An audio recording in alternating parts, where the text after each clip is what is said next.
என்ன கேட்டிங்கன்னா, உடம்பு சோர்வடையுதுன்னா, உடம்பு சோர்வு எப்படி? உறுப்புகள் சோர்வடைறனால உடம்பு சோர்வடையுது. எதனால? அதிகமான சொட்டிங், வேர்வை அதிகமா வெளிய போறதுனால. ஏசி உள்ளவங்க வீட்ல நல்ல ஏசி போட்டு ஜாலியா காலையிலேருந்து நைட் வரைக்கும் இருந்துக்கலாம். ஏசி இல்லாத மக்களும், ஃபேன் இல்லாத மக்களுக்கு படுற பாடுகள், வேதனைகள், துன்பங்கள் சொல்லொண்ணா துயரம். அந்த வேதனைகள சொல்லி மாள முடியாது. அவ்வளவு கவலைகள், பொருளாதார பிரச்சனை, சாப்பாட்டு பிரச்சனை, எல்லாமே பிரச்சனை.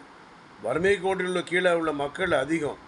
அதனால் ஒருவேளை சாப்பாடு நம்ம அவங்களுக்கு கொடுக்கறது ரொம்ப நல்லது.